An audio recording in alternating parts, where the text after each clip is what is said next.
Party people, welcome once again to the Party of One podcast, the actual play RPG podcast where the gaming table is always set for two.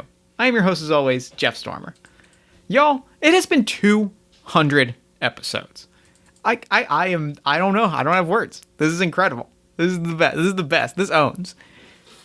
So for the 200th episode of Party of One, 200 episodes, I wanted to do something very special. I wanted to do something that honored the past, present, and future of the Party of One podcast.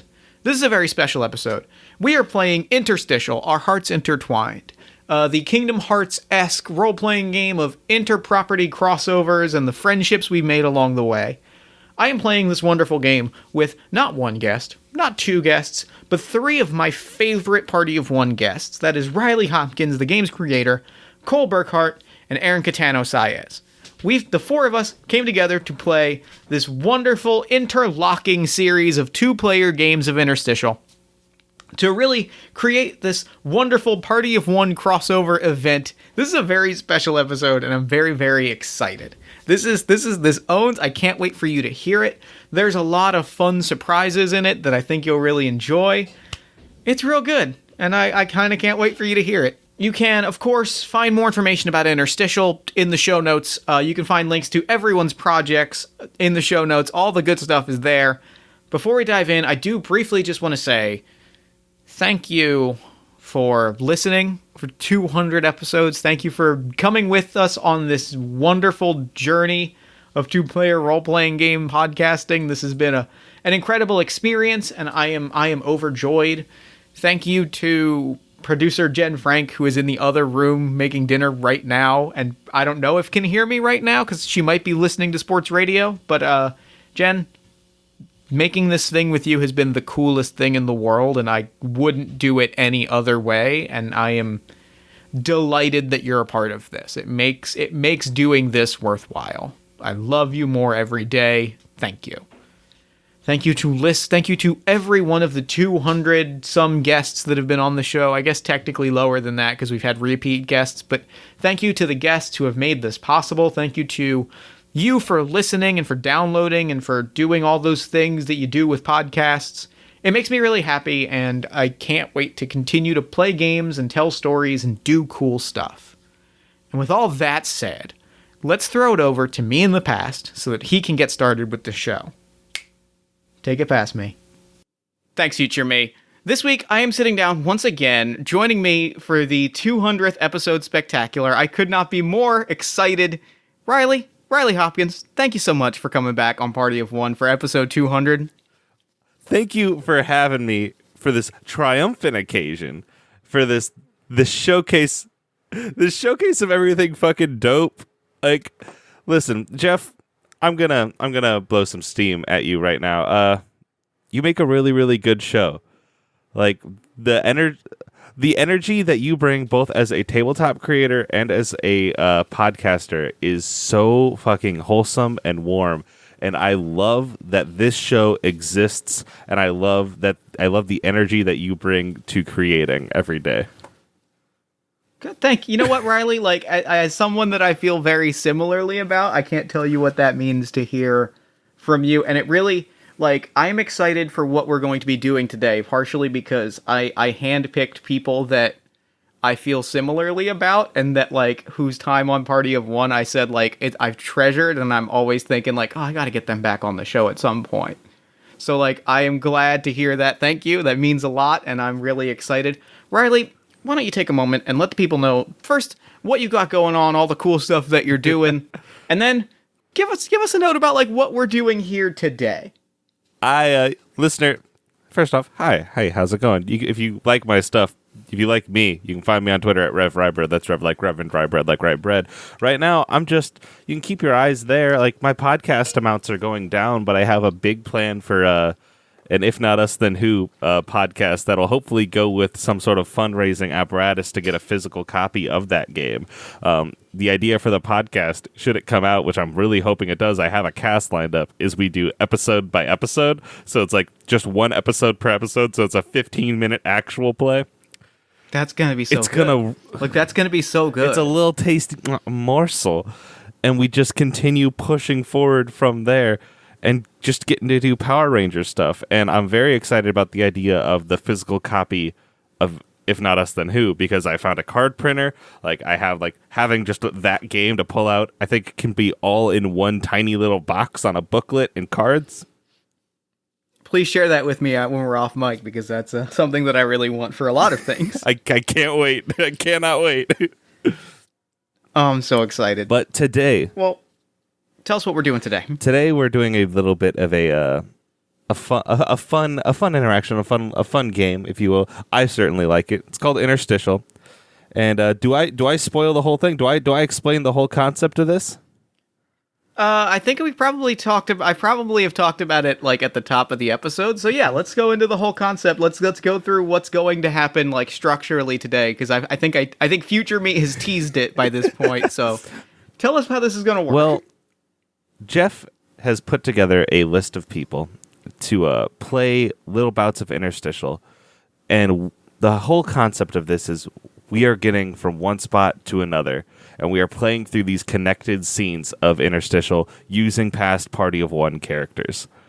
That in itself rules. It's a good cast that we have here, but to keep it in the spirit of Party of One, you can't just go out and then have like a group game. No, each session has to be one person to one person to one person to one person.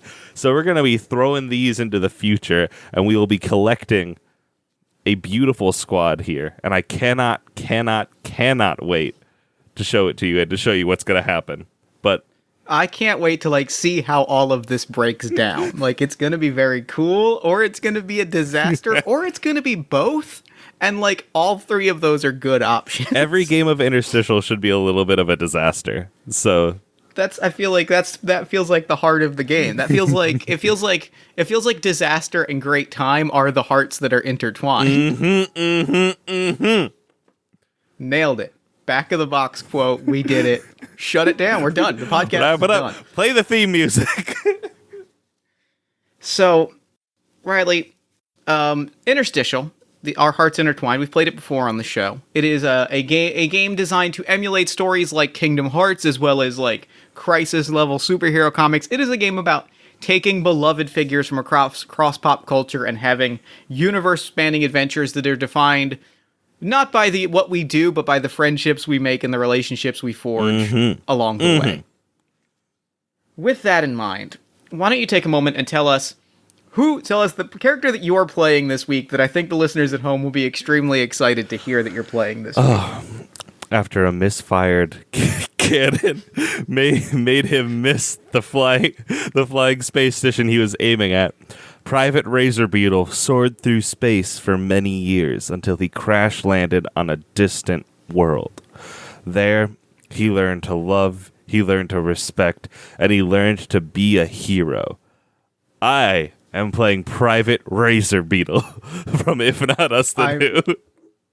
I'm so excited. I literally put out a tweet to be like, who would you like to see come onto the show? I want to say at least half of the answers for Private Razor Beetle. I love Private Razor Beetle. I love them so much, and I'm so happy to have Private Razor Beetle here to start our story. To start our globe-hopping, metaphysical, metatextual adventure that is going to unfold. Did we give Private... So why don't you tell us a little bit... Sorry, Did we give Private Razor Beetle a voice? Do they have a proper voice?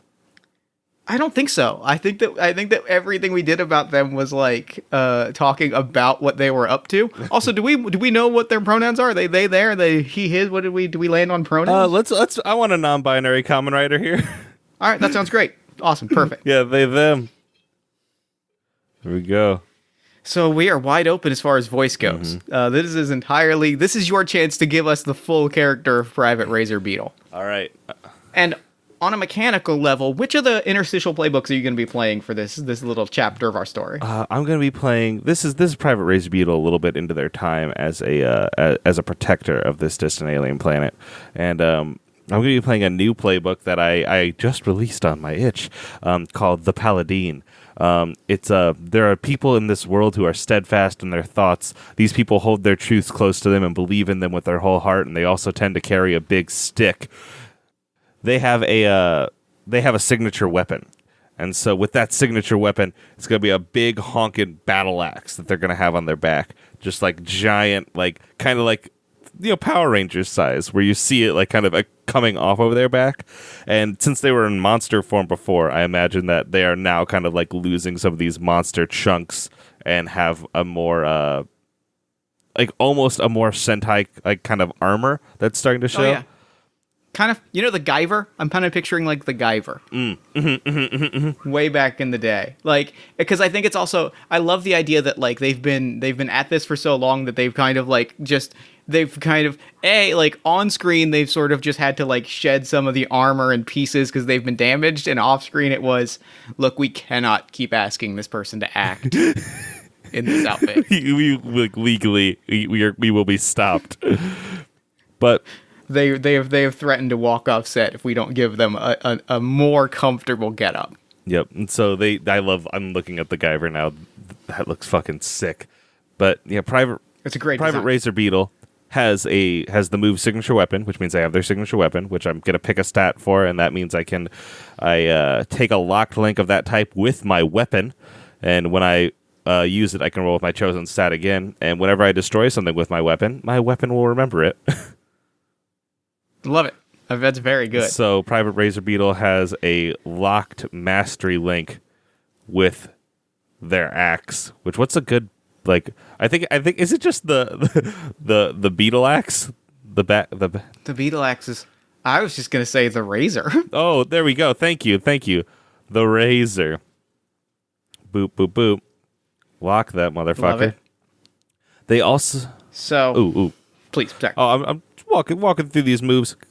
Steadfast. They also have a move called Steadfast Beliefs, which they fill in the blanks of the following 3 tenets. And so I will never leave these people behind, being the people that they now live by, like the people of this world. Mm-hmm. I will never again do evil, and I will always put myself in danger before putting others in danger. And they will get experience when they follow these tenets. And then the other one that they have is some people paint with brushes. When you brandish your weapon with intention to use it, you may spend lock links freely. For each lock link spent this way, you can choose someone in the situation who will either live or die. Oh, that's really freaking good. I love that. Damn. So they're ready to party. So, tell me about the world that they either live on now or that they have landed on in their journey. Like, where are we? What does the scene look like when we meet Razor Beetle and the Razor? Like, we see them at this story, like start of this story. They have lived on this world. It's kind of like inverted mountains is the best way I can describe it. Where like these big chunks of land come down from the sky in like in pyramids almost, and on the bottom of each of these mountains is like a hanging city, and like you can see them kind of scattered throughout, and there's like kind of long bridges that connect them, but it's like this, and below is nothing but sky. It's the wildest thing to see, and we don't need to get into how it actually works or makes sense. No. But it's a very pretty Magic the Gathering shot. Oh, for sure. And we see one of these beautiful, like, sky cities, right? We see one of these beautiful upside-down cities. We see people walking through them, and, it is teeming with life, and then very much like Terminator 2, like the Terminator 2 A-bomb sequence, we see like a lot of shots of people like look up, and then just like white static just like absorbs all, like washes over the city. Oh no! And like it is consumed in a heartbeat. This city on a wave of static. There are like static figures, right? Like human being figures made of static that are like appearing and like grabbing people and like fading them into this like what just white noise.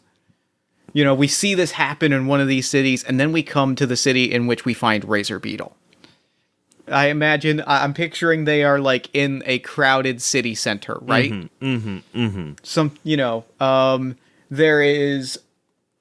definitely some very cool fountains, right? Like some very cool, it's like geometry-defying fountain. It's like a pool of water that is like a ball just floating in the air, and then like it spews water out on either side, kind of like a dwarf star, and how the light catches that.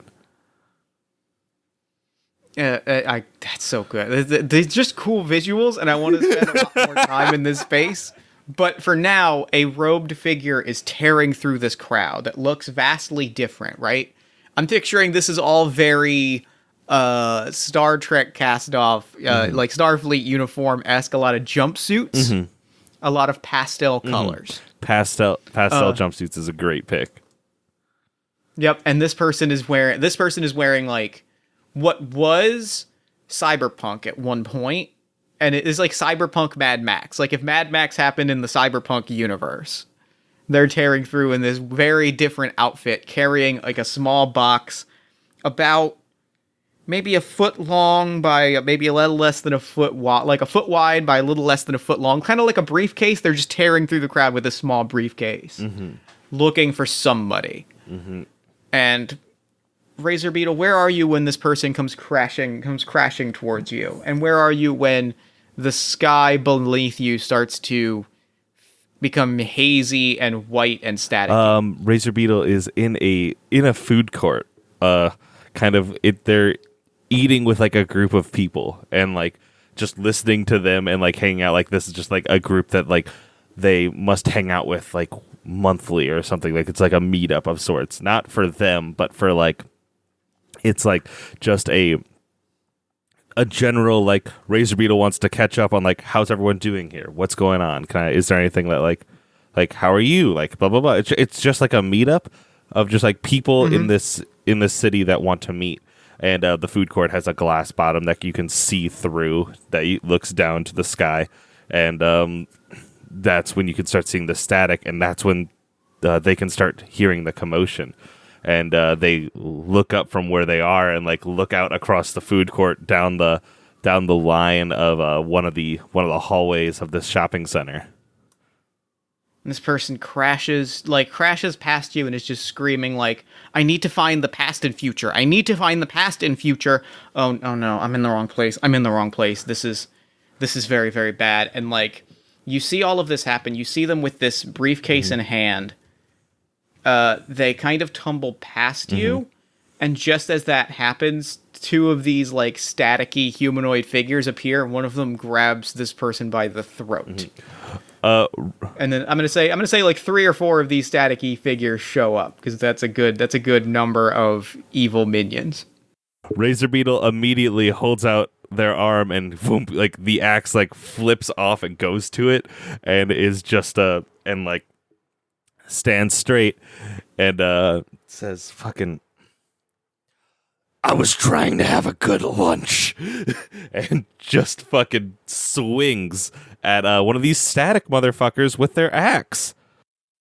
It sounds like you're making a move it sounds like you're moving to cause harm. Sounds like, but it also sounds like you're brandishing your weapon with intent to use it. I don't want to spend any locked links at the moment, so I will not declare that this person fucking dies. But I am gonna strike with intent.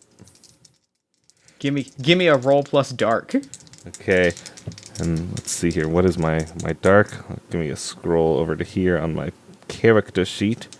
All right, and I get +1 for following my tenets of is this I will always put myself in danger? Yeah. You've directly put yourself in danger because all of their attention is on you, and their limbs are, like they're very kind of. I'm picturing very like. If Venom, if instead of inky and black was like TV background radiation stuff. God, that's fucking cool. I got a 11 on here. Oh, beautiful. Deal harm and choose 2. You may defend yourself from harm, you may deal great harm, or you may take control of the situation. Deal great harm and take control of the situation. So I want to take this axe and like it's a Power Rangers weapon. So they grab it and they swing at the one that's holding the guy by the throat. And then, like, they twist their arm back, which disconnects the staff of the staff in the staff of the axe in the middle, so that it comes back and clicks to where their elbow is, and they swing their arm backwards to hit one of the other static individuals behind them to try to clear a little bit of a space here and get this cyberpunk fucker. Like, so yeah. Essentially, like you take out two of the four of these things, like you just breeze through them, right? Yeah. You cleave them. They go down. The one you take out the one holding this person, holding Cyberpunk by the neck immediately. Like, and when they go out, they just sort of like kind of, split into a bunch of like different, they kind of like, their image splits apart. Very much like if like in a video game minion, like if you read them and they're like kind of like Mega Man. Mega Man is a good point of reference for that. Okay. And it's just static, like fills the air. And then you swing back and another one goes down, and the two remaining link arms and sort of swirl together and become a bit like a, they sort of be combined into one in a very Power Rangers-esque way, but now they have 4 arms and 2 heads with giant staticky teeth, and they clomp at you, and this cyberpunk individual says, thank you, sorry, and you notice that he's got robotic arms and legs, and he's like, thank you, I'm sorry, I don't really, this is my first time sort of doing this. I'm used to being in trouble, but I'm not. Hi, my name's Carson. It's nice to meet you. I'm sorry. I'm a little jumbled right now. Can we do something about this? Don't worry about it, Carson. And I do like the forearm link, like a handshake, where you reach up and you grab one hand by like near the elbow and just like hold it there. And it's like, my name's Private Razor Beetle. And I'm going to roll 2d6 to make a link with this boy. All They're right. a light link because immediately Yep. No, it's a mastery link. I want to protect this motherfucker.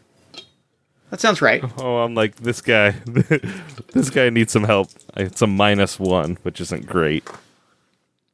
6. Nope. That's a 5. That's a 5. So do I get a different kind of link, or do you make a move at me? Let's see. What do I want to do? I'm going to make a different kind of link, and I'm going to make this a... Let me see. I think I'm going to make this a... I'm going to give you I'm going to give them a mastery link with you. Okay.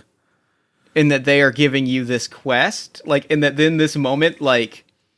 Because I think what happens is they hand you the briefcase and they're like, listen, the portal, and they gave you the briefcase and like a wrist, they tear off a chunk of machinery from their wrist and they hand it to you and they're like, this needs like 5 seconds to recharge, and then the portal, just aim it for 10-2-6-1-5. Just 10-2-6-1, 10, that can't, is that right? Just aim it for that, and then as they're saying this, another staticky figure like grabs them and like starts to drag them off. But they have given you a quest, so they have put the mastery link. That's just numbers. That means nothing to me. The interface will come, and their mouth is now covered, and they just start screaming like, "Don't let them pod fade! Don't let them pod fade!" What? They look around more and they have the thing in their hand and they're like, shit. And they could see Carson. They could see Carson being pulled away, and like, they know they gave them this quest. They know that whatever is destroying this area is looking for this, and so in order to protect this city, they need to get this thing away from here. Right? That makes sense. Yeah, that's what makes sense. And so, like, I assume at this point, like, the people who are on this food court are all mostly out of here, and so they take the axe and they swing it right at the glass under them to shatter it, so they could just drop out of the shopping center, and they look up and yell, "Hey, I've got your briefcase!" and are just falling through the air towards the sky. And they drop Carson immediately and start like running towards you. The 2-headed thing grows wings and starts like flapping towards you in the sky. I'm gonna ask you to make 2 moves real quick. Yeah. I'm going to ask you first to, since you are confronting the situation, I'm going to ask you to roll plus heart to deep dive. Mm-hmm. Okay. All right. Okay. Okay. Who? All right. That is a 11. Great. Ask me 3 questions off of that list. Okay. All right. Let me grab my book here because I have a physical book. I was like, oh, I have to open up another tab so I can see the basic moves. I'm like, wait, no.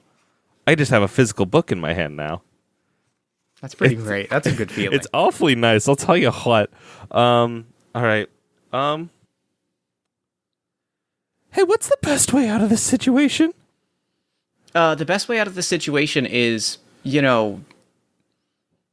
it's funny. You look down and you see like another set of, and like, you're absolutely right in that getting away from all of this is the right situation. So being in the sky, but you also see that there are like ships and things, like sky ships and things flying beneath the city.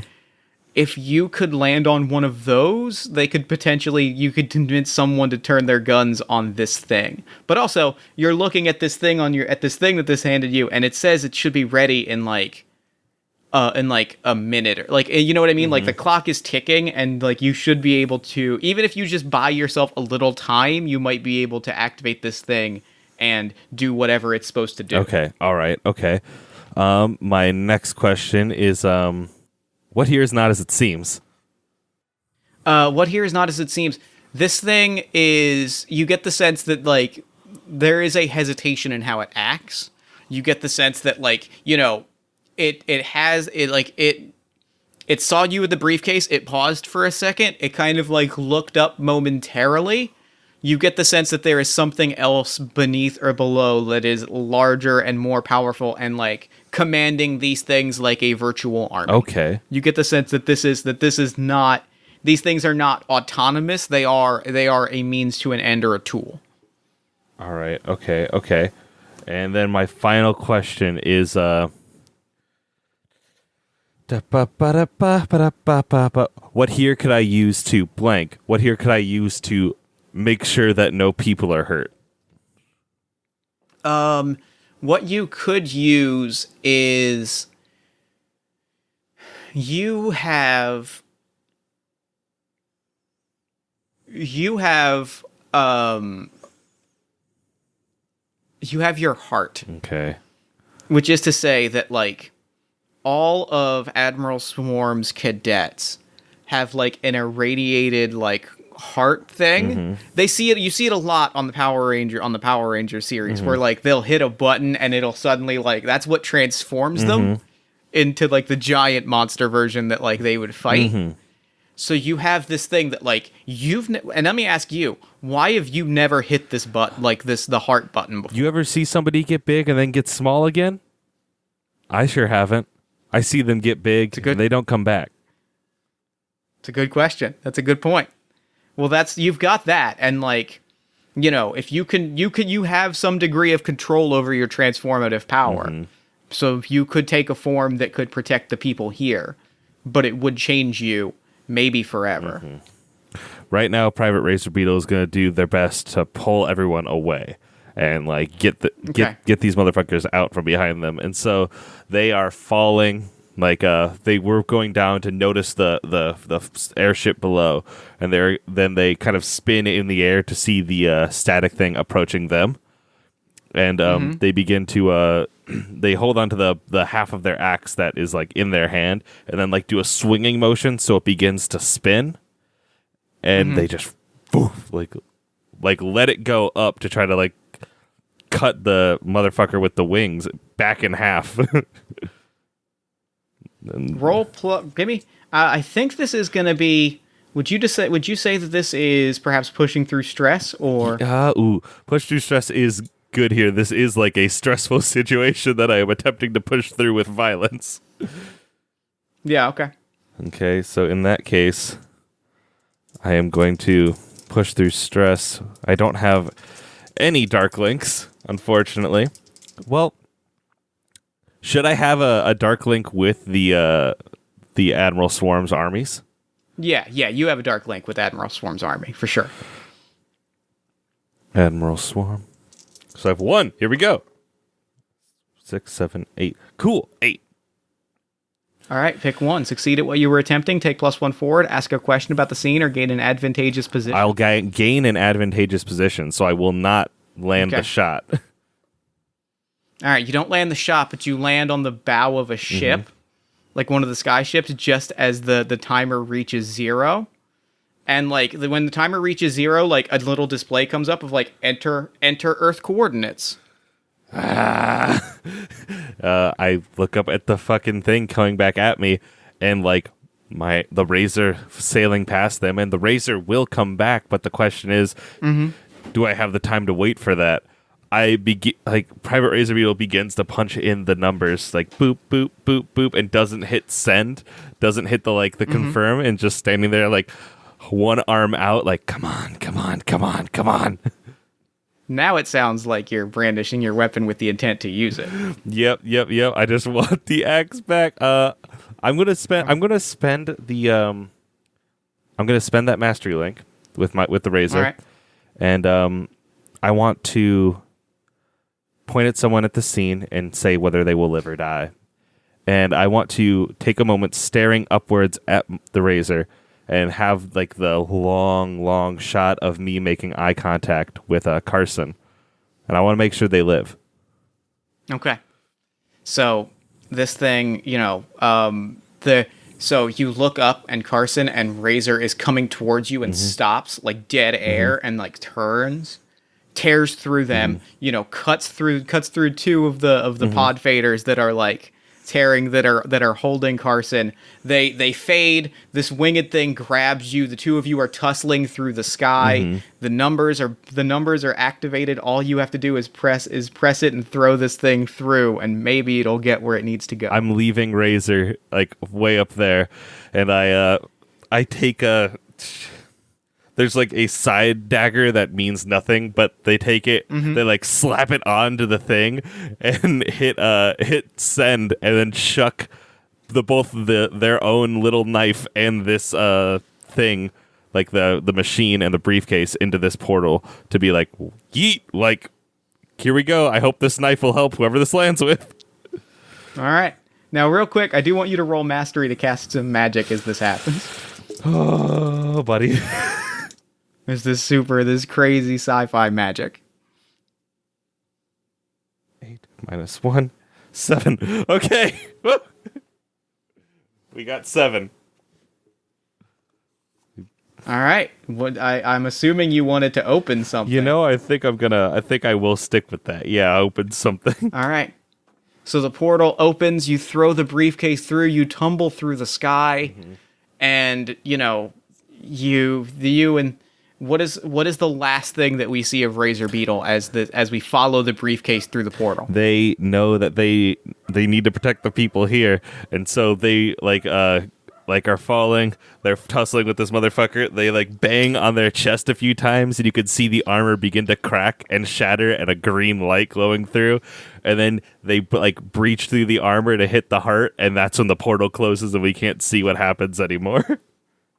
Love it. That is so good. And then we just see a flash of green light through this portal as this tiny briefcase tumbles through, and it lands it floats through and it lands somewhere. And for the briefest moment, all we see on the briefcase is the word Zoom. And that is where we leave this chapter. And that you sure can. So we're going to throw it over now. We're going to throw it over now to our good friend Aaron Catano-Saez of the All My Fantasy Children podcast. Take it, future Aaron. Thanks, past Jeff. So I'm Aaron Catano-Saez, and I'm going to be playing the Friend playbook, and I'm going to be playing Chad Butternut, a halfling noble from the great city of Purethra Guild from All My Fantasy Children. If you had to spell Purethra Guild, how'd you go about doing that? Purethra Guild is P-U-R-I-T-H-R-A, like P urethra. Yep, that's what I Except thought. We didn't know that initially. Like, it was just, we said we combined purity and guild. So it was originally Purity Guild, and I was like, Purethra. And then later on, I was like, motherfucker. We played ourselves. We played ourselves, yeah, completely. Amazing. So, okay, so since we're playing Interstitial, first off, we have to have some links. So tell me, who are some important people in Chad Butternut's life? Important person in Chad Butternut's life is my cat Whiskerman and my best gal, Madame Mysteria. She's my current girlfriend, and everything's going great. So I'm gonna mark that down for a light link with Whiskerman, that's your friend, that's your buddy. Sure is. Your good partner. And then, is that a light link with Madame Mysteria? Because it sounded like there was some extra. There was some other there's a lot of plot there, but this is a lot of stuff. A lot of stuff happens. Sometimes, Riley, you got to know that some people, they're never going to reciprocate the love that you have for them, and that's okay. Okay. So, does Chad Butternut have any enemies? Oh, yes. Samuel Gord is one. Samuel Gord is my rival. I think of him as my friend, but I don't think he likes me very much. Mark that also down as a light link. I love Chad Butternut. Should I be writing this down too? No, I got it. Okay. I got it. Don't you worry. That's what I'm saying. A lot of people don't want to come to my house for pie and punch, but hey, if they want to come over, we can break bread. The great thing about Interstitial is I can handle everything on my side. All you have to do is just play your damn heart out. This is the greatest game of all time. Holy shit. I'm like, what? Cool. So close this PDF file.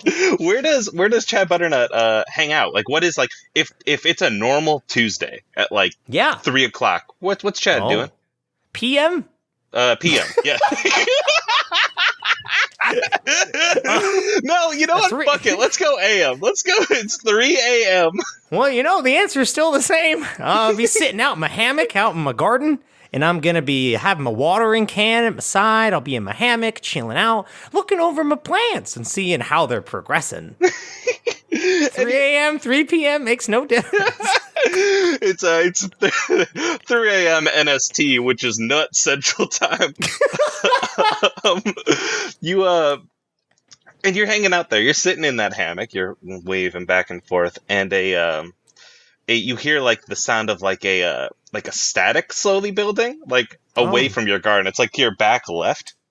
Yeah, and the static builds until there's like a pop and a little wormhole that looks like it's made of like TV distortion, like opens up, and out of it flies a briefcase, and then shortly after the briefcase, a knife just sink into the ground right next to it. Well, gee golly, that sure seems aggressive. Oh, somebody's sending me a message, which isn't new. The portal whoops closed closely after that, but on the briefcase now, there's like a little device that is beeping, and it has a reset number on it, and it's counting down from like 5 minutes or so. What are you doing? It's just sitting there. I'm going to go and pick it up. Check it out. First, I want to pick up this knife and see how nice it is. The craftsmanship seems superb, but you tell me, stranger. It's like weirdly alien. The knife itself looks almost like... I don't know if your world has Power Rangers. It does now. The Gourd Rangers. Yeah, you made them. It looks like it's kind of like a bug-looking ranger tool, but it's just like this really like over-stylized knife. Wow, I put it in my put it in my belt loop, and I say keeping this in case things get dicey. They'd probably be fine. Yeah, like, you gotta, I'm not a stranger to a beating, son. But yeah, Chad picks up the briefcase and like runs his finger over the reset. Is it like a button or is it just like a display? There's like a keypad and a display there. And what I'm going to ask you to do now is roll 2d6 plus your mastery, because you're going to ask some questions about this thing. It looks like you're trying to figure it out. All right, that's a total of 9. Hell yeah. That means you get a question. You get one question from this list. It I can give it to you if you don't got it in front of you. What is the biggest threat here? I'm glad you asked. You're running your hand over the kind of panels and stuff, trying to get the basis understanding of this, and that static sound starts to build up again, but it's distinctly different. The one that you heard kind of sounded like, like a TV set to a dead signal, where it's just a. But what you hear now is like the sound of a radio tuner finding in, like it's trying to tune in, but every channel is like a different distorted static, and you can see over the skies of Purethra. Yep, that's right. Don't be afraid. Just say it. The clouds are slowly beginning to have like a slight crackle to them. Oh, looks like rain. Yeah, and sorry. No, you're good. I can't help it. A bit, and out of one of the clouds comes a big leggy that touches down, and you can only see like the leg and now another leg of just static. It looks like a humanoid form, but it's going from the ground to the sky, eclipsing into the cloud, just made of static. Well, damn. Okay. So, what I want to do is I'm going to lay the briefcase down, take a few steps back, and I think I'm going to get my best binoculars and take a peek at them leggies. Yeah, you grab those. If that's okay with you. Yeah, you grab those legs and put them up, and as you put the briefcase down, it bloops on, and there's a little hologram of a very like a cyberpunk Mad Maxy looking man, and which I put those words together in your head. You do the artwork there. Is he handsome? He's very handsome. Okay. He's like listen, if you found this briefcase, well, I hope it's not too late.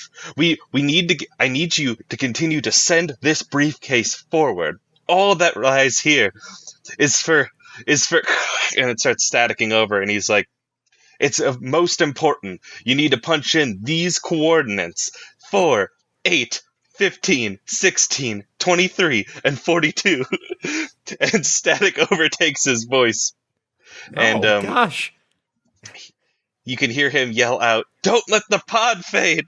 And he vanishes from the screen, and that is when, with your binoculars, you can see like the legs kind of scrunch down, like, and you can see more big static torso, and then you can see a big static face, and it's like looking over the horizon. And you know that unsettling feeling when someone on TV is looking dead into the camera? Yes, very. Mm-hmm. It's like that, but you're looking through binoculars, and you're in the world, so they're looking at you. Oh, well, dang it. Oh, geez, golly, oh, boy. So, thank God, boy, I'm sorry, Mr. Briefcase, but I've forgotten all those numbers. I'm afraid I was not paying very good attention, and, well, gosh, I guess we're just in a pickle here, aren't we? The hologram of the briefcase, he puts his head in his hands like he heard you, and was like, oh, no. I'm sorry. 4, 8, 15, 8, that's 20. Nope. Oh, you had the first 3. You crushed the first 3. You did it. Hey, Chad, when let me tell you a story, Riley. When I was growing up, they used to tell you, Chad, you got a knack for numbers and a knack for gardening. You got to pick one. And I said, well, gee golly, I best pick what I'm best at. And I looked at me, a pumpkin, and I said, golly gee, it's going to be that pumpkin. Hey, Chad, can I talk to you for a second? Yeah, sure. Who are you again? Yeah, I'm Riley. You directly referenced me. You can see outside the game. I need you to focus. Oh, well, geez, I'm sorry. I got so excited. I was like waving to the camera. The light turned on in that two-way mirror room, and I was like, hey, who's over there? I'm sorry. I flicked the switch. I'll get it down. The big static man extends his hand, and several, like, smaller versions of him, like, drip off his hand like water. No. But then they hit the ground just running in your direction. Oh boy. Thank God I have a knife. What do? Are you leaving the briefcase? What's your shot here? So, the based on what Chad Butternut thinks, that there's this briefcase and this static man are tied together. And, if I know nothing, I want to keep these things as far away from me as I can. So I'm going to take that briefcase. I'm going to do one of them shot put spins. And I'm going to throw that sunbeam. Throw it toward the men running at me. Do you hit any of the buttons on that motherfucker before you yeet it into the horizon line? Inadvertently, yeah, because I squeezed the top real hard, and I think I pressed all the buttons. It like goes like we see the viewers sees the display go like emergency restart selected, inputting coordinate, and you just open palm slam all of the buttons. I got these big wide hands that my pappy done inherited from my peepaw. Then you just throw it into the horizon. I feel like I need to make you roll something here. Yes, please. That's the problem. I just get so excited with role-playing, I forget that we have a structure to build around it. I'm going to have you push through stress, because this seems like a stressful situation. And it's going to be with light, because you're doing this because you're just a friendly guy. You're just sending this to them. You're just like, I don't want nothing to do with this. This seems dangerous. And, all right, light. That's a good thing. That's my good stat. Yep. Ding, dang it. Oh, boy. Oh, geez. That's a 6 total. So you can burn a link and re-roll the lowest dice you have. So who are you forgetting? Sure will. Who are you? You're not forgetting them, but who are you calling on their power right now? Whiskerman, Madame Mysteria, or Samuel Gord? I'm going to call upon the power of my best gal, Madame Mysteria. She always knows what to do. What do we see? The camera. What does the camera see when you're like channeling like the father-son Kamehameha of Madame Mysteria? Help me yeet this.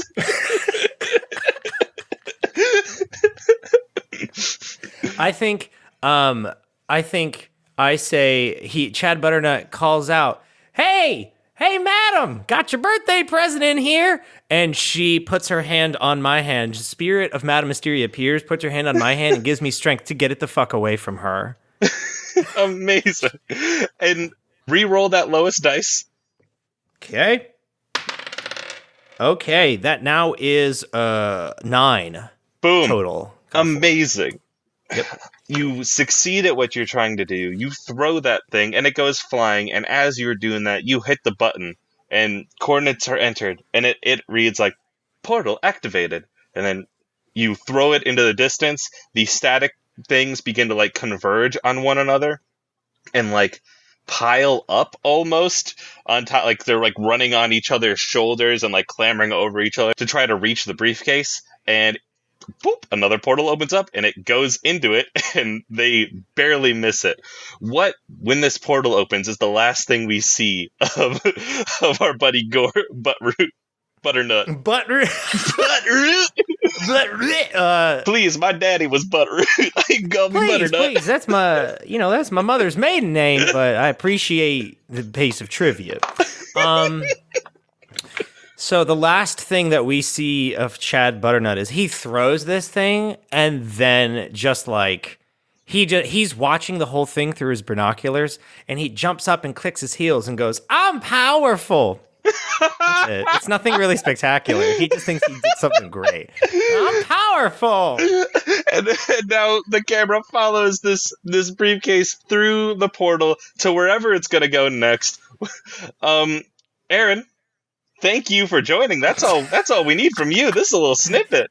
Hell yeah. Can I get you to give me... Yep. First of all, I guess if people...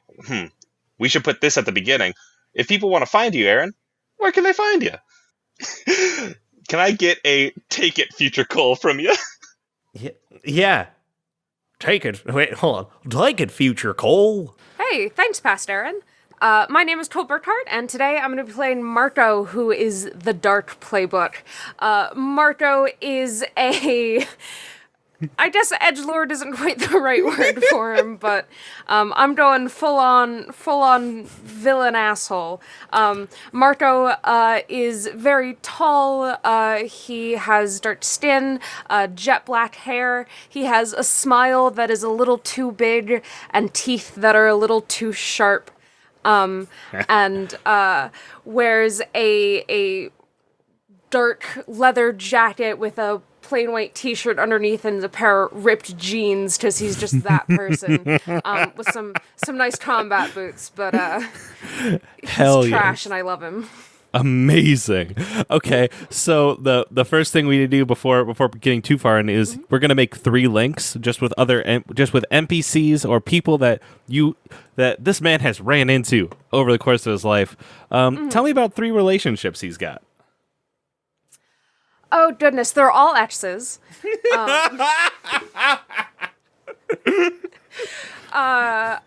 We have ex number 1, who is named Julian. Julian is a techie. He works for a large mega corporation that Marco was interested in infiltrating, so he ended up making that connection. Then we have another name. We have Whitney, who is a oh goodness, she's a banker. She handles I think like stocks and has worked with Wall Street and has a lot of like high rich connections that of course Marco needed to rub elbows with at one point or another. And then we have Milo. And Milo, they're a cop. Yeah, Marco would date a cop for like 2 seconds. Just to get insider information, but Milo is a cop for the city. Are all of these bad relationships now? Like, if Marco ran up on any of these folk, well, I think Whitney ended amicable. Wow, Whitney ended being a pretty good relationship, but also, Marco's an asshole. I think Milo is definitely a bad relationship, and Julian, I guess we'll see. Hell yeah. Okay, I've marked those down as links. Over the course of play, you can spend a link to reroll, and see if you fuck up a roll and don't like it, because it is of my opinion that you should never fail a roll if you don't want to.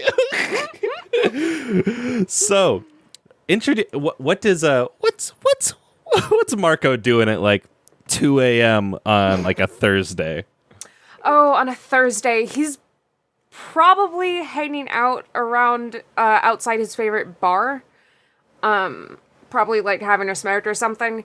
It is some bougie, desperately wants to be like a biker bar, but isn't too rich in a neighborhood. For it to actually be like a seedy bar. So it's all aesthetic. Yes, it's like a TGA Fridays. Yes.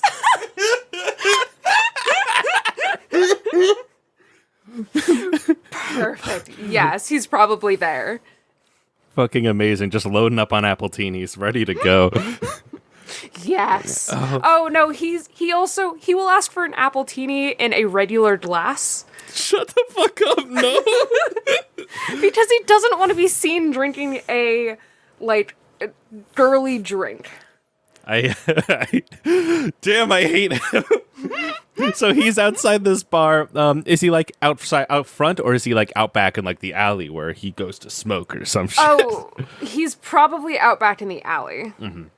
Then they probably have a private alley that he is out back in.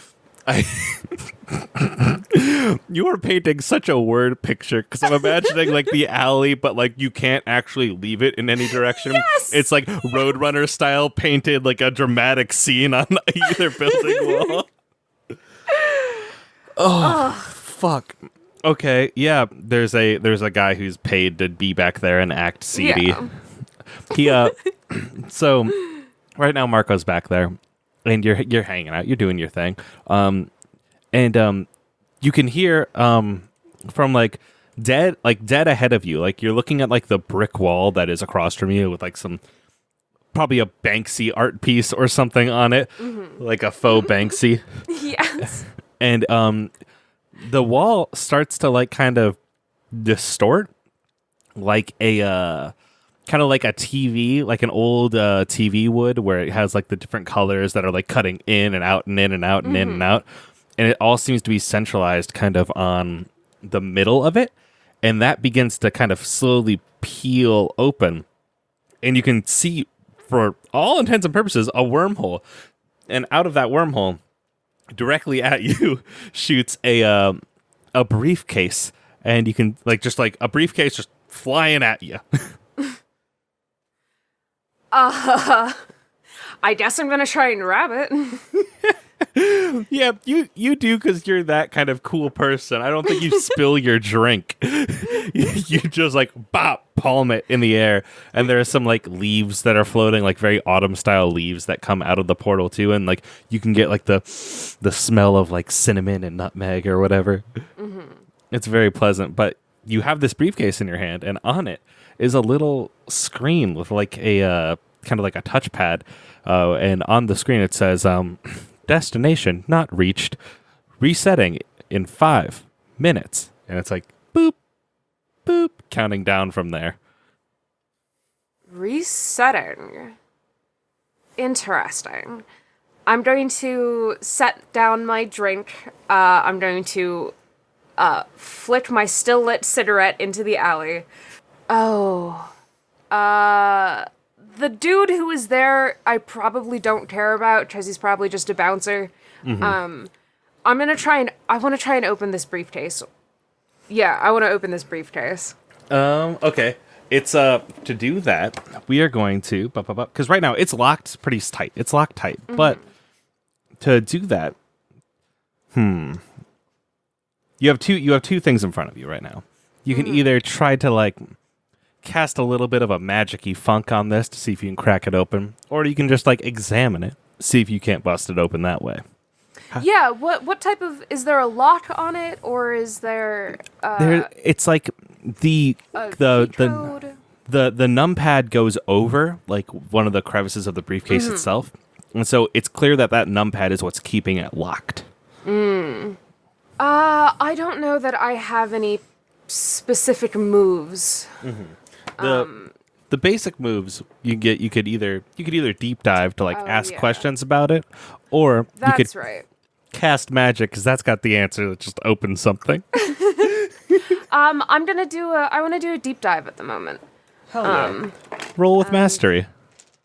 All right. Oh, well, I have a 0 in mastery, which is great because I rolled a 3. Oh boy. Okay, so this is good. You can spend one of your links. You can call on your past relationships with your ex to re-roll the lowest dice of that, if you'd like to. Or you could just eat that failure. That's fine, too. I'm going to eat that failure. I'm not desperate enough to call Milo just yet. Then you look down, you're fumbling with it, and it's not opening. You're trying to figure it out. And down on one of these kind of Roadrunner painted murals that's supposed to look like the city, you see something move in the painting, and it's a figure of a person, but a little bit elongated, and they're made completely out of TV static, static, a TV set to a dead channel, and you can hear the sound of a radio frantically trying to find the station.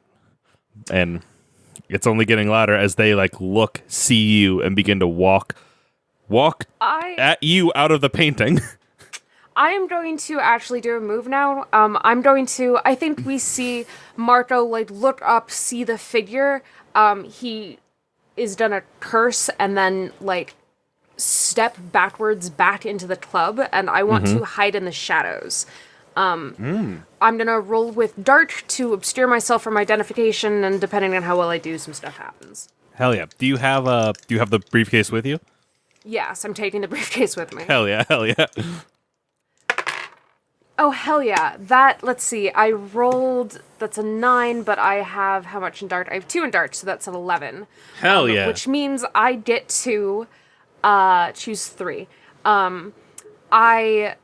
Do you need me to read the list, or can I just choose which ones I want? No, I got it right here. You can just pick cool. the one you want. I want to make a quick exit, I want to keep myself concealed. And what's more fun? I want to be unseen by other forces.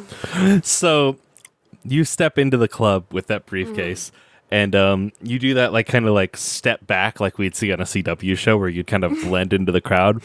But then the DJ shouts like, "All right, it's time for the blackout!" And like music continues to thump, and the static thing like reaches the door and looks in, and all the lights just doom go out in the entire place. There are people who with like kind of like they're like faux leather jackets have like that glowing paint on them. Yes. And like I love it. It's very cool. The Appletini has a little bit of that kind of glow to it too, so you can just see the glow on Marco's lips. But the static guy is glowing entirely. Like he's like standing out, but no one is like, "Oh, hey, that's fucked up." They're just like, "Oh, nice costume" or whatever. Yeah. And Cool cosplay. Hell yeah. he's trying to find you and like slowly pushing through the crowd left and right, and you can see from your position now like there are other ones of them coming through the front door as well.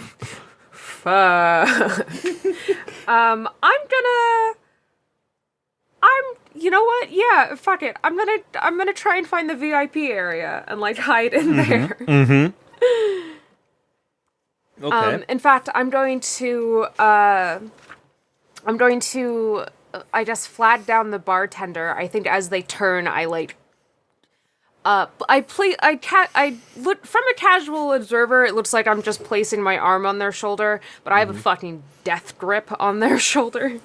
Oh, hey, buddy. Hey, how's it going? And I'm just gonna go, "I need your back room now." Well, listen, usually it's only supposed to be for VIPs, and like I get I that. think we know that I belong in there, and I'm going to roll to convince somebody while using my move, "I know what lies in your heart." So I can roll with dark instead. Yes, do it. Okay. Oh, hell yeah. That is a 10 total. I love this bastard. The bartender goes, "Yep, absolutely, you do." Boop. And he just like hands you the keys, like a full ring of keys. He's like, "You have a great time back there, sir. I'll send back more Appletinis and a picture of Appletini in a moment." Whatever. And I'm gonna turn and fucking book it. Yep. And you do dip up, you get to the door, and you can like bop, you can open it, get in there without much of a problem, you can close it, and what's this VIP room look like? Can you give me a quick description? Oh, it's probably like a themed one. So it's probably like just an insane, disgusting amount of gold everywhere. They probably have like all their awards and then like pictures of like the owner with the like popular famous people who have come through. There's just like pictures of alcohol and champagne. There's like a private bar. It's unmanned at the moment, but like lush, like super extravagantly fluffy plush couches. The kind that like if you sit down you'll sink 3 feet into. Hell yeah. Yeah. I've never been into a VIP area, so I have zero clue what the fuck one will look like, but that's what I imagine in my head. Shit, dude, you and me both. Cheers. Okay, yeah, you're in there. You get the door closed behind you. I think that there's like a it looks like a window, but it's really like just a TV screen that's viewing the rest of the bar, and you can flip through like camera shots of it. And you can see more and more and more of these static folk kind of coming in and other people slowly getting pushed out. It's not hostile yet, but you can tell the kind of tension is bubbling. It's like, oh, there's a lot of these guys in a similar wow, huh? You ever look at a person and think they look like the absence of light in space? Huh, weird how that is. Weird how that's a thing. The timer continues to click down. It's like 30 seconds until reset. Christ. Are there any buttons on the screen I can push? There's a whole number pad that's like the number pad, and then under that it looks like a kind of N gauge where it's like a really tiny keyboard. Just for the hell of it, I'm gonna push 1, 2, 3, 4. See if that does anything. It pops up like a blue Star Wars ass hologram really quick. It just bloop, and it's like a very kind of like imagine a cyberpunk Mad Max. Yeah. And like he's like, where this isn't. God no. You're not who I'm looking for. You're not. How did you get this? Maybe I'm who you need. What's in the briefcase? I can't tell you what's in the briefcase. It's important that it gets to its end location. And I can help. Tell me where it needs to go and I can take it. Okay. They look over your shoulder and see like the camera screen with all the static things. Like, oh, the pod fade's here. Okay. All right. Okay. All I need you to do is punch in these numbers on the. Is it almost about to reset? Is this thing about to reset? Like Are we 15 good? seconds. Oh, okay, awesome. Okay. Shut up and tell me. Okay, the numbers are 4, 8, 15, 16, 23, 42. Can you punch those in? I'm already doing it. Boop, ba-doop, boop, ba-doop, boop, boop. Boop, boop, boop, boop, boop, boop. It goes, coordinates set. Thank you. And he's like, okay, cool. Now just throw it. I don't. What? You don't? I can't. I'm gonna hold on to it. I can't help but notice that I am still here and you're not throwing me. No, I'm not looking forward to dealing with those, what you call them, pod people.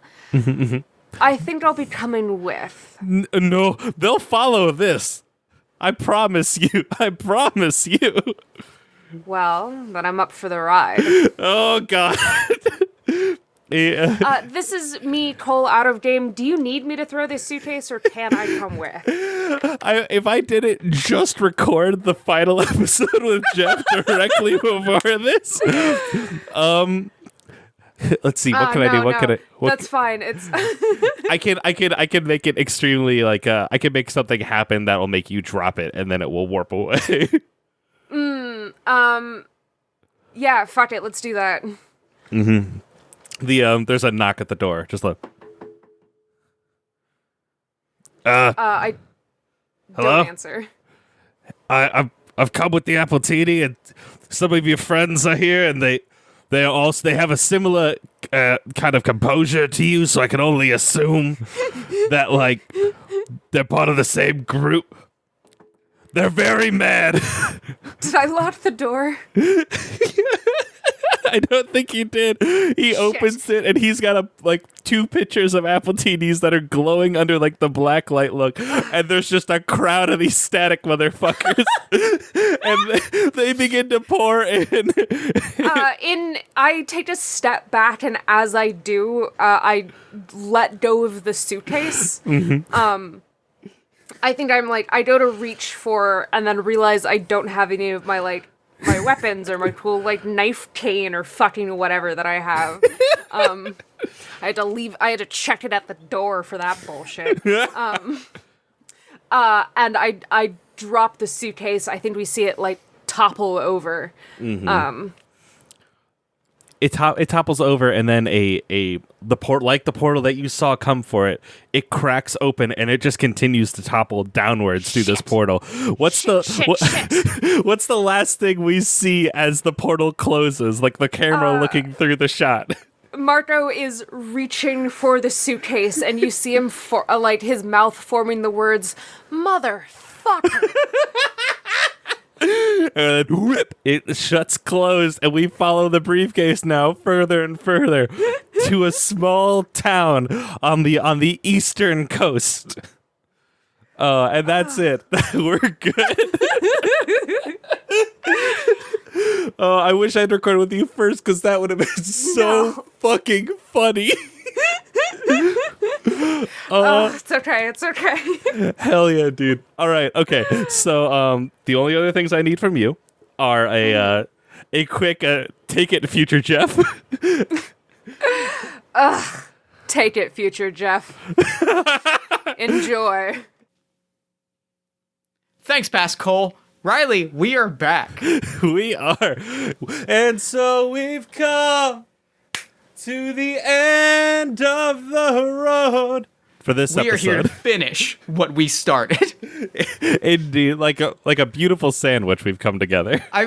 I feel so excited that the way that the recordings have worked out, that it's so anime that like we are now here at the end and ready to finish what we started and the tables have turned. For now it is you that will be GMing and I will be the player. Like this feels appropriate to like the level of bullshit that I'm bringing to the table for this. Mm-hmm. It's that I'm extremely excited about. It's very good. I'm excited to show you what we've done in the past, but first we have to bring the past to your character right now. Jeff, yes.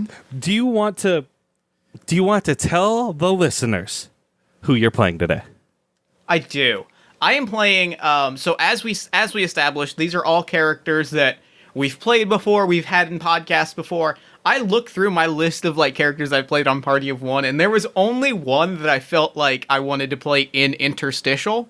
And that's because I realized I had an opportunity to maybe do something that I don't know if anyone has ever done in Interstitial, and still play a Party of One character and bring a particular energy to the table that I feel like is really, really upping the ante for Interstitial players around the world. That's a feat, and I certainly don't know what you could mean. Who is it? I am playing a character that has been featured in a few different games. End of the World. Did you hear about the kid that died here? Most notably, The Bite with Rich Howard. I am playing a character named Jeff Stormer.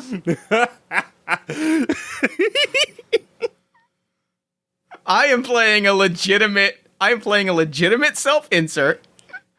I am playing the light today. Fucking amazing. Now, Jeff, the important thing I have to ask Jeff is, what are your links? You're going to start this with some links. I've been giving out like 3 links. Tell me, who do you have links with? Who do I have links with? I have a link with... I'm gonna go by Jeffrey Stormer, which is a character that I played against in the End of the World game, which was a body snatcher's version of myself that like took over my life and at the end of that episode stabbed me and killed me. But we're gonna say that that was what we told the world, but in reality, like, I faked my death and then like handed off the reins of a lot of production stuff to Jeffrey Stormer, who is like, you know, a body snatching alien, sort of emotionless and you know, prone to violence and cruelty. But you know what? That's effective in times of need.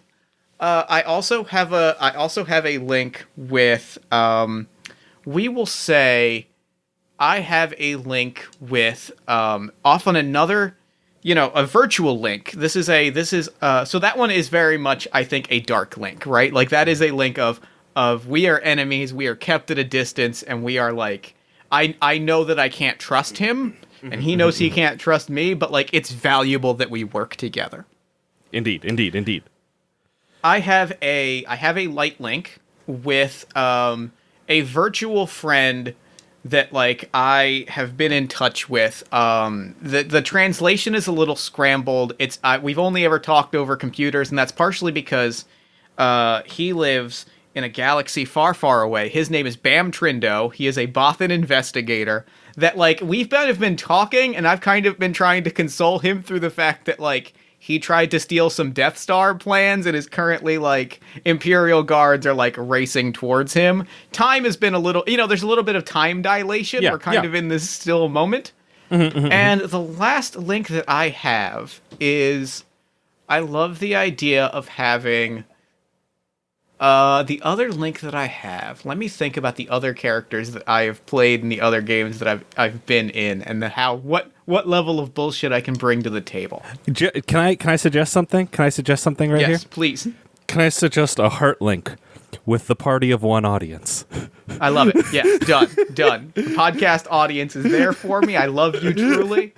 And really, like, I'm gonna take a moment here and say, like, that's a real link that I have in my life, is like the love that we're 200 episodes in, and like that wouldn't happen if I didn't have people listening and people loving. So like real life here. There's some real life love that I'm feeling right now. And like that's a moment of being very genuine in this moment of like being peak bullshit. And don't you worry, because with that, I'm gonna rip this moment away from you, because usually I would ask what is Jeff Stormer doing right now, but we know. I can tell you what Jeff Stormer's doing. Jeff Stormer's sitting down to record a podcast, but this is true. Unfortunately, Jeff, to your back left, you'll notice a sparkling kind of portal that is beginning to crack open. Wow. Hey, Riley, I am so sorry. I need to investigate this sparkling portal that just popped up right behind me. And that portal snaps open, and in it you can see there's a it looks like a TV distortion, like the different colors of like a standby mode, and it opens up, and out of it yeets a briefcase. The briefcase. The cat, which is currently grooming herself on the bed, is totally startled and runs off. And Cleo, oh god damn it, she's gonna knock something over. All right, Riley, I am so sorry. Can we reschedule this for like maybe, I don't know, like I know you're going on vacation in a few days, so I don't want. We'll figure something out. If I have to GM for somebody else, like I'll figure it out. And I really appreciate your time, but like I got to deal with this. I understand. You've been there, you know. Yeah. And so with that, you hang up the call with your friend Riley, and Jeff rises out of their seat, right? You got to see what this thing is. Yeah, I gotta see what this thing is. I am immediately like looking at the briefcase. I'm popping it. I'm popping it open. Like I am spending no time. Something just flew out of a portal. You're not going to spend time wondering if you should open that briefcase. You open that briefcase. The thing is, the briefcase right now says destination reached. Opening in, and it has a timer that's counting down. Well, fuck. All right, then. I mean, well, I guess it got where it was going. And I can tell you, having just gotten a package in the mail, there's nothing like the feeling of getting a package that I guess you were expecting.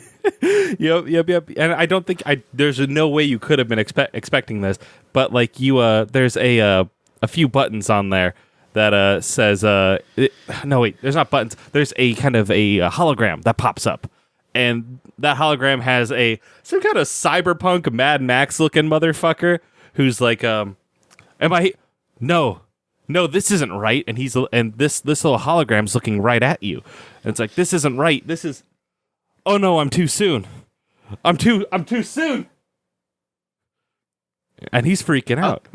My bad. I can wait. I mean, I'll be here. Jen's going to be home in like an hour, so like I can't really do like all night, but like I can hang out for a while. I was supposed to have a recording, but like that kind of fell through, so like it's fine. You don't understand. The thing we don't have is time. And he looks out the window longingly. Do you follow his gaze? Oh, I for sure follow his gaze. The sky. It's a I'm always willing to follow a motherfucker's gaze. What's the weather like right now for you? It is like the perfect weather. It is like 67 degrees. It is like, 69 degrees, nice. It is beautiful out. Like it's cool and breezy, and like it's autumn, so it's just kind of getting into like dusk. Mm-hmm. It's flawless. Can you look up at the sky? What's the sky like right now? Oh, it's golden. It is golden across the entire sky. Are you John Cena voice, are you sure about that? Because right now there is a small sliver crawling across the sky as if it were a dome that you could see. What? You know what? I'm seeing the dome now. I'm seeing the dome. It's a sliver of static, and you can hear this sound of like a radio frantically trying to find a station in the middle of nowhere where there is nothing. And that sliver continues to go until it becomes a crack, until it becomes a crevice, and then you can see 8 fingers wrap on opposite sides of that crack and start to pull it apart. And then out of it forces the head and shoulders of what I can only describe as the largest thing you've ever seen. But the catch is, it's completely made of static. Okay. 4 minutes and counting. All right. I got 4 minutes. I can work with 4 minutes. The thing continues to fight itself out, and then it scans like it's faceless visage. You can still tell it's scanning the city until suddenly it stops, and it stops while it's looking at you. And I give it like the most nervous smile, and then I like scramble back over to my computer, and I start frantically like fiddling with Discord settings and trying to like put in a call, because I figure, I mean, this is outside of my purview. You know, I've dealt with zombies and I've dealt with body snatchers, but like static things is a little bit outside of my reach, so I should probably call at least somebody that I think might know what we're up against here, or at least has some computer research. Who you trying to call? I'm gonna call my friend Bam. I'm gonna call my buddy. Discord handle Bothan not a spy. Can you quick off the recording? What's Bam sound like? Give me a quick rundown of the accent I should give Bam. Very kind of like not a British accent, but like kind of a not British C-3PO, where it's a little sort of prim and proper and very, you know, I'm not a spy. I'm an investigator. I'm a professional. I very a little Frasier, a little bit of Niles Crane energy in terms of like I'm here to do business. I'm an investigator. Perfect. I'm a professional. I've got him. All right. So good. you hit the dial button and it's like a boop boop boop boop. Why is it giving you the Skype sound? And it bloops on. weird. It connects and you've got Bam. Bam. Hey buddy. Jeff. Can I? Hello. So I know that you're kind of in a rough spot right now with the whole, being with the whole Death Star plan situation. I know you're kind of just locked in a room waiting for death, but like, can I talk to you for a second? I suppose. Well, now's as good a time to die as any. Yes, please. One quick second, and you could hear him like lean away from the microphone and shoot some blaster shots in the distance. Get back down.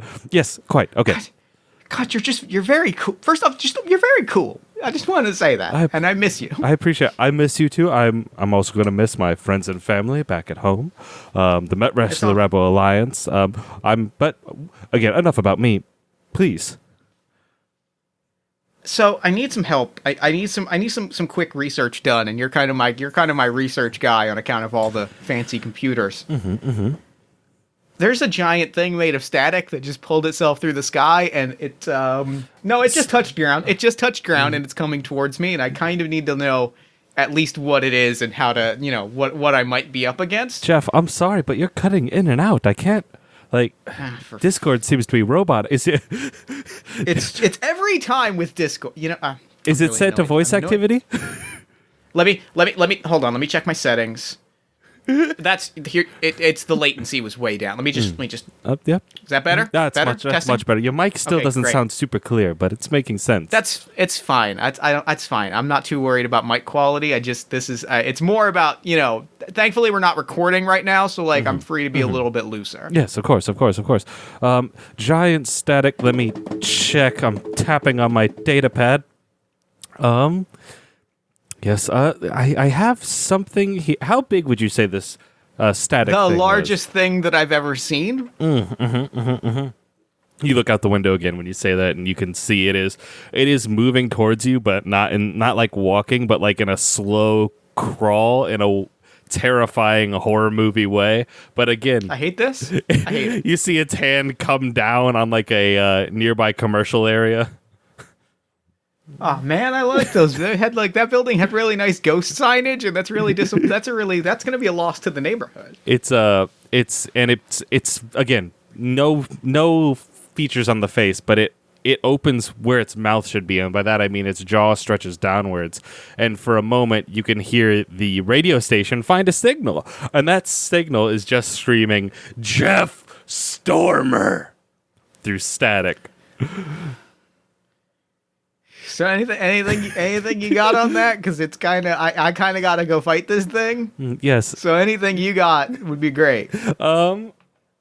I'm gonna have. It looks like you're confronting a situation to try to figure stuff out about it. I think so. Can I have you roll with mastery? I sure can. Oh, that's a 3. You want to spend some of them links? I sure do. I'm for sure gonna spend my link here with Bam. Reroll that lowest one. All right. That is a 5. That's still a fail. You want to spend another link? I do want to spend another link, and I think what that looks like right now is like I am like scrambling to do this, and when it yells out Jeff Stormer, a white Prius like pulls up quietly next to it. Quiet because it's a Prius. It's a beautiful Yeah, of course. car. And I step out of it, carrying my iridescent rainbow sword, and I stare up at it, and I look back at myself in the apartment for a moment, and I just whisper, "You owe me for this, Jeff. Do not forget this." And Jeffrey Stormer is able to hold this thing at bay for a moment. Finally, that's a 6. So that puts me up to an 8, which is good. That's good enough. You get one question off this list. I'll take it. You know what? I'll take it. It's better than nothing. So this is the deep dive. I want to. What here can I use to defeat this thing? Point blank. You with this as you're talking with Bam, the timer has been clicking down in the correct amount this whole time, and you look back and it clicks, and the briefcase says, "Ready for opening, future Jeff." Oh, all right. I guess I'm future me today. This is great. Hey, Bam. Yeah. Yes. Cool. Thanks for. Just if you could just like, it doesn't need to be on a voice call. I feel like you're using up data that you could probably use, trying to find a way to escape. If you just want to like chat me whatever stuff you found, I'm gonna open this magical box and see if I can't defeat this alien monstrosity. That I'll do my best, Jeff. It's always Hey, buddy. Yeah. Really, really great to know you. I feel like we had something real special, you and I. I don't know if you're saying that because you think you're going to die or because you think I'm going to die, but either way. See you in a bit. Yep. Guess. Yep. And it can be. And you know what? It can be both things. Talk to you later, buddy. Disconnect sound. I click off the call, and I pop open the briefcase and what is in front of me. I need you to tell me what's in front of you, Jeff. It is just like a small microphone. It's a small. It's what looks like a Zoom audio recorder, but it's like all white chrome plated. And it's kind of like it's got a little bit of iridescence in it, like when you shine it in the light, like a little bit of rainbow comes through. And it's got like a tiny little 1-person microphone on it, and it just is like glowing, and like it's heavy, right? Like it feels impossibly heavy, like it has been forged with some ancient magical power, like there is a collapsed star or something in it, but it's still light enough to lift. And, like, the dials are all set, and it's just this beautiful, beautiful piece of equipment. And I look out, and Jeffrey is just tearing into this thing with a rainbow blade, and I'm like, God damn it, I hate owing him things. It's fine. It's fine. He's gonna insist on hosting an episode again, and I just... it doesn't... It's fine. I'll see if I can pawn him off on Aaron for an AMFC. It'll be... You have this microphone in your hand, Jeff. Yeah. And it does feel heavy. And you can see that it has 2 switches on it. Yep. One is, a front-facing mic, and one is front and back-facing mic. And the other switch says battle mode. I mean, I gotta flip battle mode. And you do. Describe to me what your like Power Rangers battleizer is, like your like Power Rangers super suit, your like cool looking battle armor. Oh, for sure. It is. So it isn't.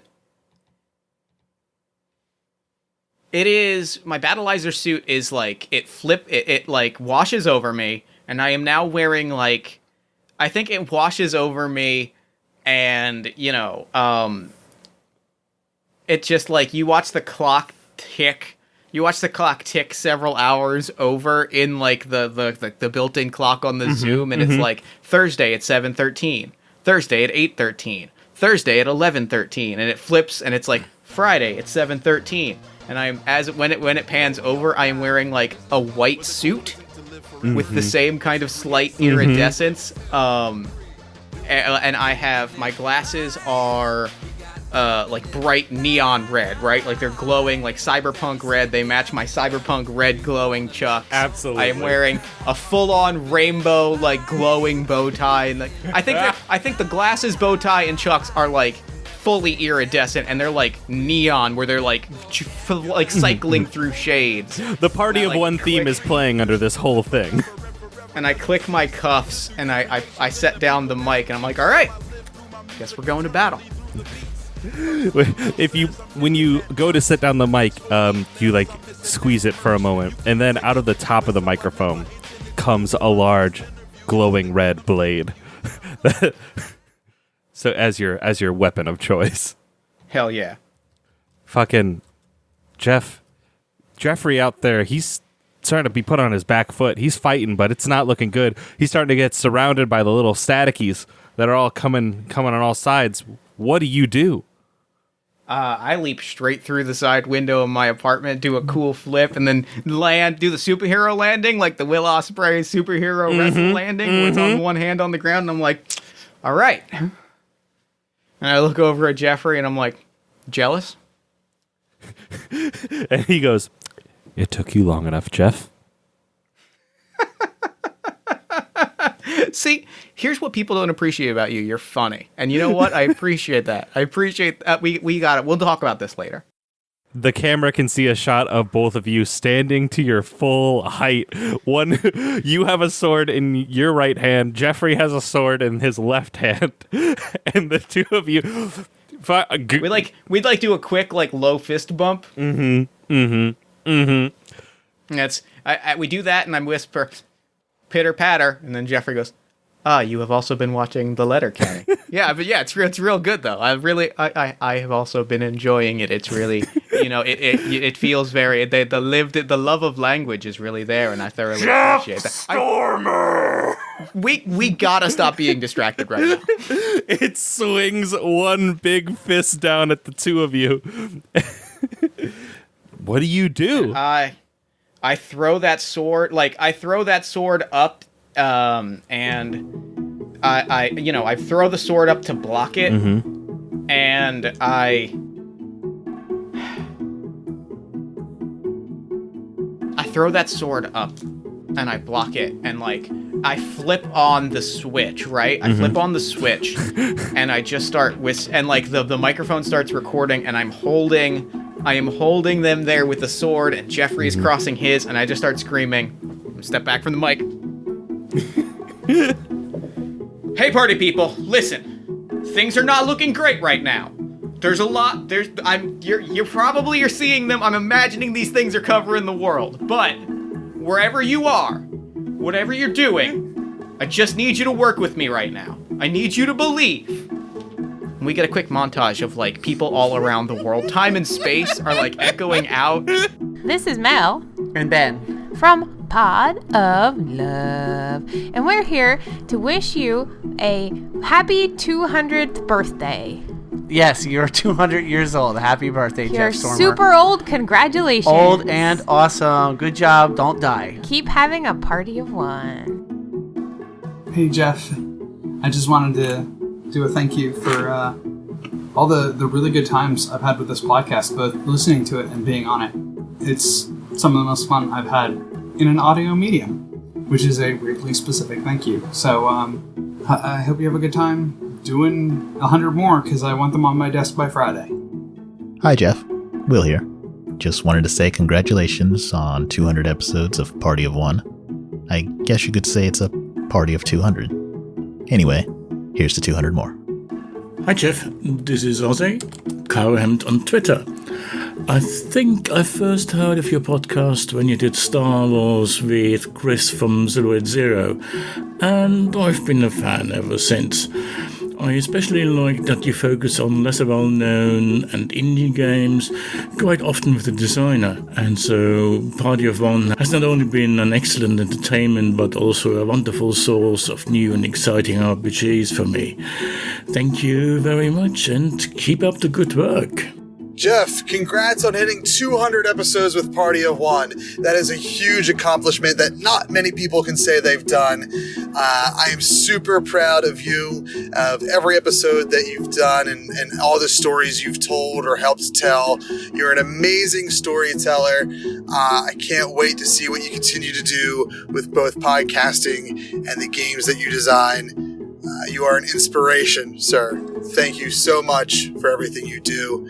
And more importantly, thank you for being a friend. Congrats once again, buddy. Hi, Jeff. This is Brian from the room where it happened. Our game of One Shot was cool and interesting and just exhilarating. And thank you so much for having me on.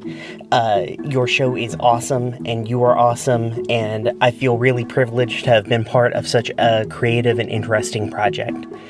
Congratulations on 200 episodes, and I look forward to the next 200. Hey Jeff, it's Russell Collins.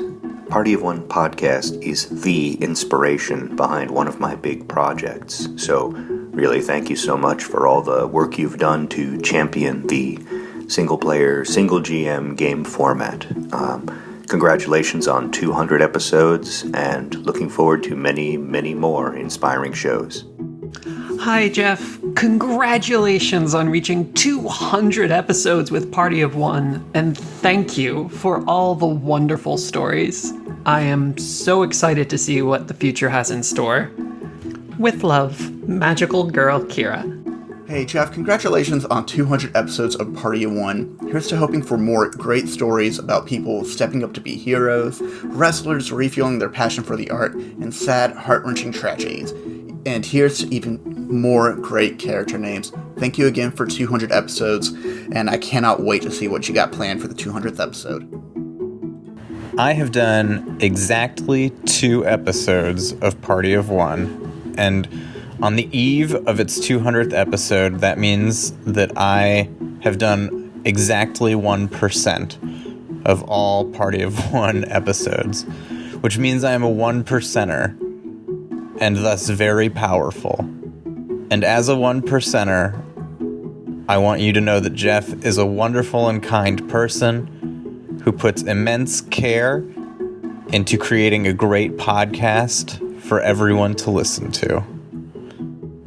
Happy anniversary, Jeff, and continue putting them out. I expect to do 1 episode out of the next 100, and so on and so forth. And it just keeps happening like over and over across the world. You know, it's people across time and space are feeling this. Listeners are getting this message in their podcast queues. And I am using the fact that true power is light. Riley. Yes. And I'm going to cause this creature to stumble and fall at an opportune moment, which is right now.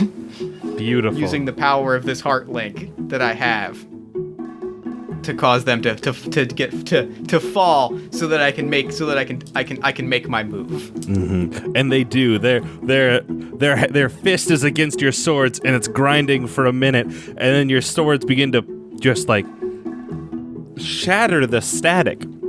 And as it shatters, the world becomes kind of crystalline clear behind it, and it falls now onto its elbow, not expecting you to be able to fight back at all. And it looks up again, and it yells. This time you can see a red clipping kind of look to it, as it's like the static grows more intense as it tries to fight you back, but it's faltered. Jeff. And I am striking with every bit of intent.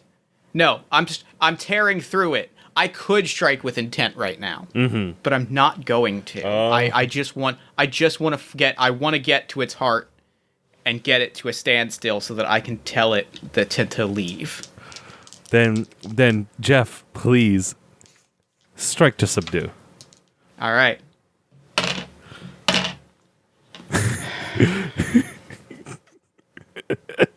That's a 7. That's a 7. Hey.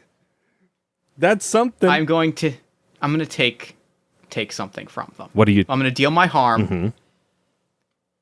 and I'm going to de-escalate the situation. Okay. I'm going to fight them. I'm going to like tear through the static, right? Like, you know, fight through these sort of automaton venom looking things and tear through them, and finally just bring my sword to it. And Jeffrey's sword is pointed next to me, and I just utter, "We don't have to end it this way. I know that I know we could, and I know you might want to, but you could also just leave." Jeff, can I ask you to make a link with the pod fade? I would like to make a heart link with the pod fade, as I've spared someone that I have reason to destroy. Roll those 2d6.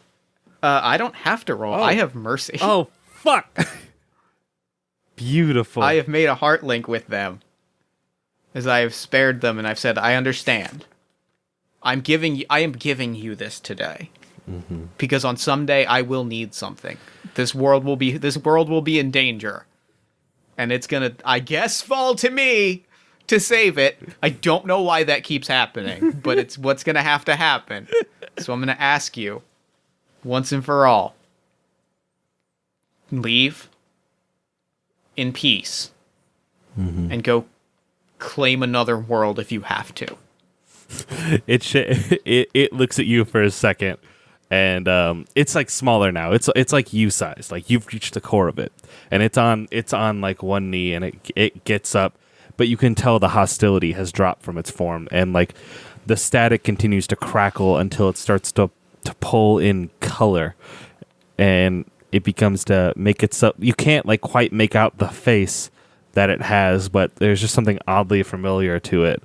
And it nods for a moment, and then it looks up again at the crack in the sky, and it leaps, and with it comes all of the other static, kind of cycling up like reverse rain, like pouring into this so dope. This faucet that's so dope. This fucking drain in the sky as all the static pulls out.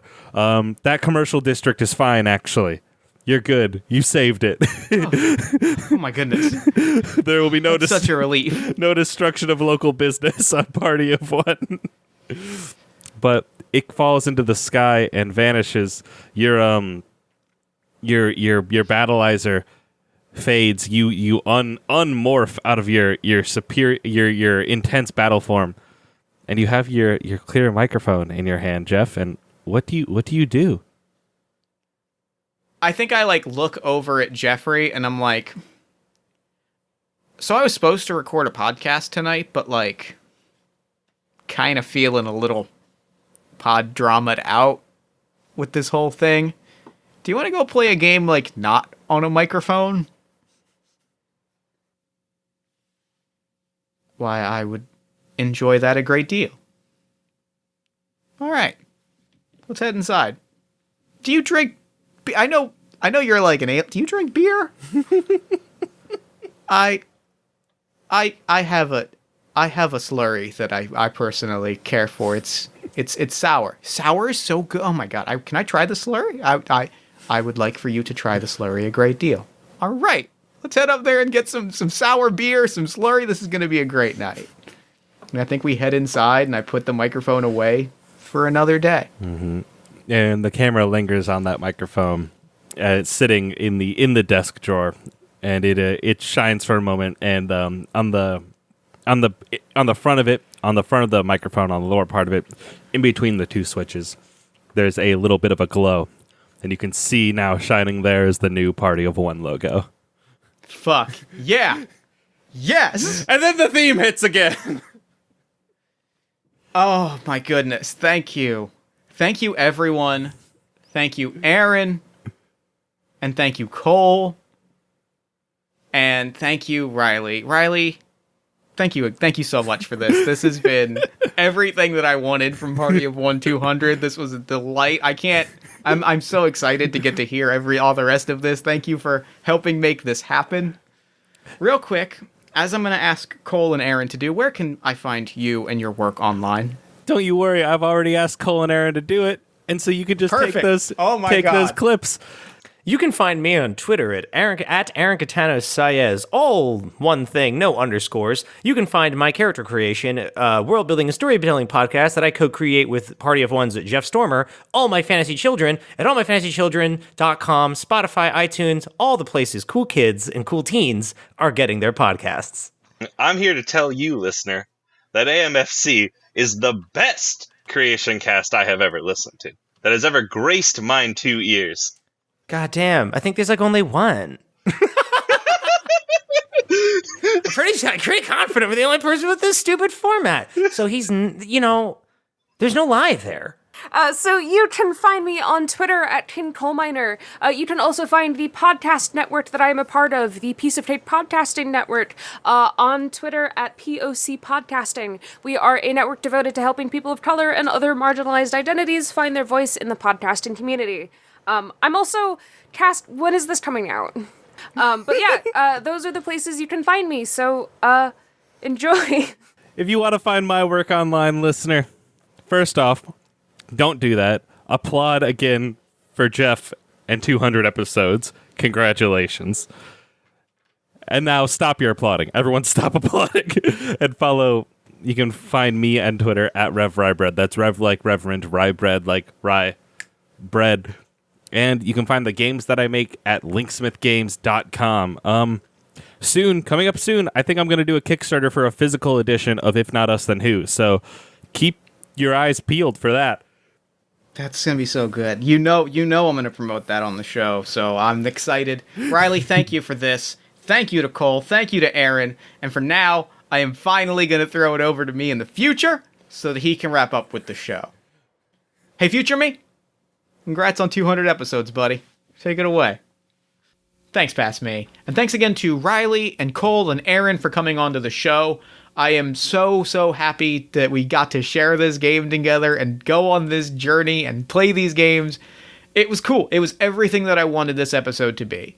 And also thank you to everyone that, like, super last minute, like, as in from between Monday and today, sent me a little audio thank you to make the ending of the episode a little more special. Thank you to Kevin and Erica and Brian and Ozzy and Russell and Colton and Alice and Will and Ben and Mel and JR. Thank you all for taking part in this. It makes me very happy.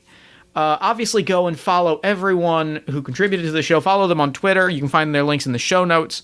And then while you're on Twitter, follow us at Party of One Pod. Like the show on Facebook at facebook.com/partyofonepodcast. Join our Discord community at bit.ly/partyofonediscord. Do all of that stuff. Go to patreon.com/JeffStormer. All of that stuff. You know the drill. It's been 200 of these. You get the idea. And speaking of characters on this episode, go listen to All My Fantasy Children at allmyfantasychildren.com, a storytelling, character creation, and world-building podcast powered by listener prompts. I love making that podcast, and I'm really glad that it's a part of this 200-episode celebration, because this show made AMFC happen, and AMFC is a treasured part of my life, even if I do sometimes try to pawn recording off on my Body Snatcher alien double. You understand. You get it. It makes me really happy. Go check that out at allmyfantasychildren.com. Thank you. And just thank you for listening, for being a part of it. I am a little emotional, and so thank you. Party of One is produced and edited, as always, and as it shall always be, by Jeff Stormer and Jen Frank. Music for this episode came from the song Infinite Lives by Megaran, featuring the D&D Sluggers, as well as the song Wholesome by Kevin MacLeod. Let's see. What else do I normally do here? Honestly, I feel like I'm blanking. I'm just a little bit over in my head. Oh, if you want to inquire about press inquiries, guest appearances, or advertising rates, you can email us at partyofonepodcast@gmail.com.